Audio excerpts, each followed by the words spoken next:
Eh bien, en cette journée du Yom HaShoah, nous avons le plaisir d'accueillir dans ce studio notre ami Michel Kishka. Michel, bonjour.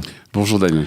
Alors, ensemble, je voudrais que nous puissions aborder donc cette journée particulière, ce souvenir de la Shoah, cette mémoire de la Shoah, et que nous essayons de parler de la transmission, parce que nous sommes véritablement dans une période charnière, on le dit ces dernières années, et c'est vrai d'année en année, bien entendu, ça se concrétise d'année en année. Il y a de moins en moins de rescapés, il y a de moins en moins de témoins visuels vivant de la Shoah, et la question que l'on se pose aujourd'hui, en particulier dans cette floraison, on va dire, de moyens technologiques, de réseaux sociaux, comment peut-on aujourd'hui transmettre de la manière la plus efficace la mémoire de la Shoah, à votre avis?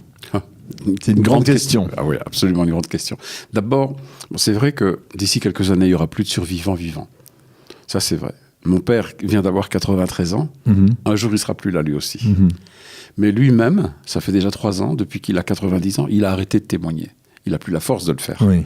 Mais il a quand même consacré les 25 dernières années avant, donc de 65 à 90 ans, à ne faire que ça. C'était sa nouvelle raison d'être, finalement. Ça a été sa seconde vie. Mais comme lui, il y en a beaucoup. Et d'un autre côté, par exemple, la Fondation Spielberg a quand même enregistré les témoignages de plus de 30 000 survivants dans le monde. Et ça, ce sont des documents qui resteront, disons, pour l'éternité, ou en tout cas pour les générations à venir. Je ne sais pas ce qu'est l'éternité. Le problème est qu'aujourd'hui, pour s'informer, les gens, ils n'ont plus ni le temps, ni la patience.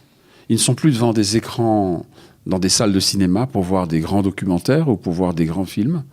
Ils veulent de l'instinct, de l'instantané. Voilà, ils consomment leur savoir et leur connaissance, c'est sur leur téléphone portable, en général. C'est cette génération-là à laquelle, finalement, s'adresse le projet dont nous avons parlé juste avant l'enregistrement. Donc c'est un story, l'histoire d'une petite fille pendant la Shoah. On va parler de ça parce qu'on en a beaucoup parlé ces derniers jours en Israël, cette histoire d'une adolescente de la Shoah qui a été mise en scène, qui est une histoire vraie, et qui a été mise en scène avec des moyens assez importants par un Israélien, et qui est diffusée pendant toute cette journée du Yom HaShoah sur Instagram. Alors, on utilise aujourd'hui Instagram. Instagram, on sait, c'est un objet de visibilité avec des followers et d'autres moyens d'être en contact. Et là, on l'utilise pour la Shoah. D'abord, vous pensez que c'est important d'utiliser cette technologie, ce système, ce réseau-là en particulier? Je pense que je ne voudrais pas dire que tous les moyens sont bons, parce que c'est Machiavel qui l'a dit. Oui. Mais c'est vrai qu'il faut trouver le moyen d'arriver au public qu'on vise. Alors, par exemple, il y a ces films excellents. Parmi les films, d'abord, il y a des films documentaires. Il y a Le Grand Shoah de Lanzmann. Et il y a des films qui sont romancés, comme La Liste Schindler, basés sur des faits réels. Et d'abord, il y a vraiment, depuis le milieu des années 90, énormément de créateurs, dans tous les domaines visuels d'ailleurs. Dans le cinéma, dans la bande dessinée. Il y a eu au Mémorial à Paris une exposition BD et Shoah pendant une année, qui maintenant est à la caserne d'Aussin à Malines en Belgique. Et on peut dire que vous avez été aussi, en tant qu'enfant de la seconde génération, et à travers votre réalisation, votre œuvre de témoignage d'enfants de la seconde génération, vous avez été aussi un des précurseurs en matière de bande dessinée. Pas un précurseur, mais disons, j'ai contribué à cette création dans ce domaine, qui est une création dans laquelle il y a des histoires vécues. Il y a par exemple 2 bandes dessinées françaises sur les enfants cachés, qui racontent leur histoire, mises en images par des dessinateurs, scénarisées par des scénaristes, des histoires vraies. Les dessins ont été faits d'après des documents et de la documentation visuelle. Et il y a de la fiction aussi. Il y a des histoires qui sont des histoires fictives, mais qui ont lieu, c'est ça, la littérature, le cinéma, la bande dessinée, qui ont lieu dans un cadre historique réel. Il y a des bandes dessinées extraordinaires là-dessus. Et c'est vrai, les bandes dessinées, elles peuvent arriver à un grand public. Les livres, alors pas tout le monde lit les livres. Il y a des livres excellents. Aujourd'hui les jeunes ne lisent pas autant qu'avant. Disons, voilà, ok. Sûrement.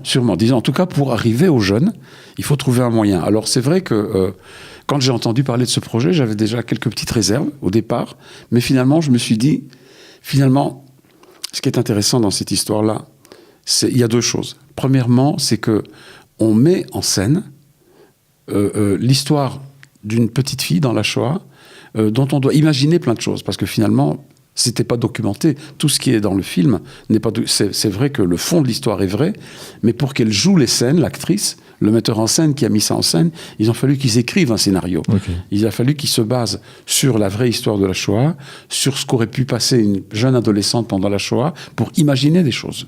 D'accord ? Par exemple, on connaît bien la vie d'Anne Frank parce qu'elle l'a écrite dans son journal. Bien sûr. Et d'ailleurs, en Israël est sorti l'an dernier la bande dessinée, le roman graphique, le journal d'Anne Frank, qui est paru dans 20 langues dans le monde entier.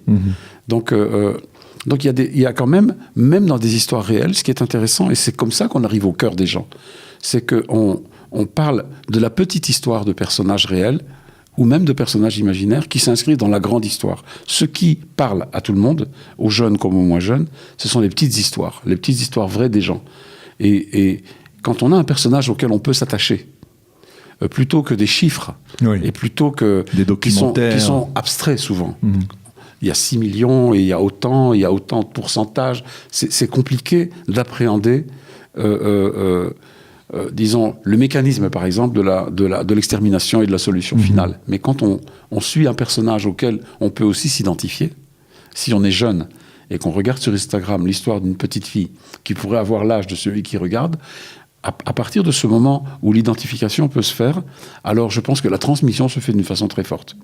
Alors finalement, c'est un peu bizarre que ça se passe sur un story sur Instagram, parce qu'en général, c'est plutôt des fois pour raconter tout et n'importe quoi. Oui, c'est ça. Là, c'est pour faire de l'éducation et de la transmission, c'est intéressant. Et c'est justement ce que je voulais vous demander, parce que quelque part, est-ce qu'il ne risque pas d'y avoir une confusion entre ceux qui utilisent au quotidien Instagram, Facebook, Twitter, tous ces réseaux sociaux, et on va dire le caractère, j'utilise ce terme de sacré que vous ne partagerez pas obligatoirement, de la Shoah, c'est-à-dire le caractère exceptionnel de la Shoah.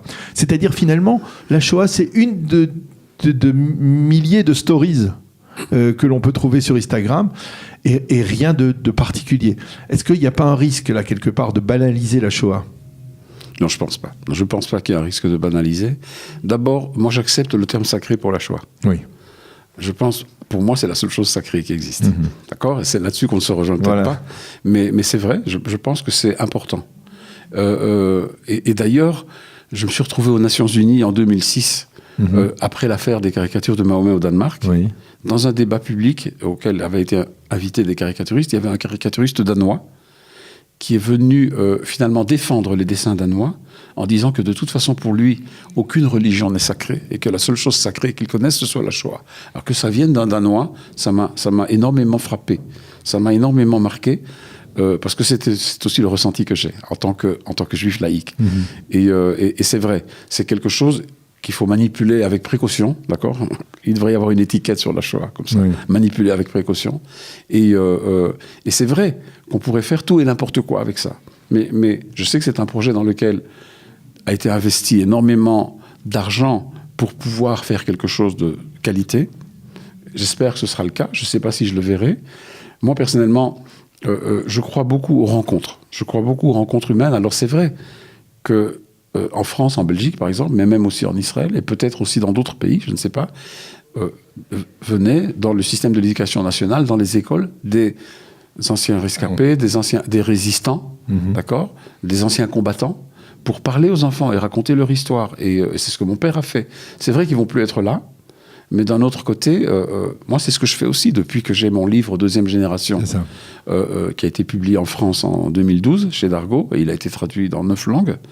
Alors j'interviens, c'est-à-dire je suis invité à en parler, à raconter à travers mon histoire, aussi celle de la génération de mes parents, et je fais ça à l'école de l'enseignement de la Shoah à Yad Vashem, mais je fais ça dans des écoles. Hier, j'étais dans un moshav, et il y avait dans la salle des enfants de 10, 11 ans et des adultes de 90 ans. Donc c'est vraiment tout public. C'est ça, parce que lorsqu'on parle des réseaux sociaux, ça donne le sentiment que finalement ça libère une partie de l'éducation nationale, ou en tout cas les enseignants, d'une forme de responsabilité par rapport à la transmission de la Shoah.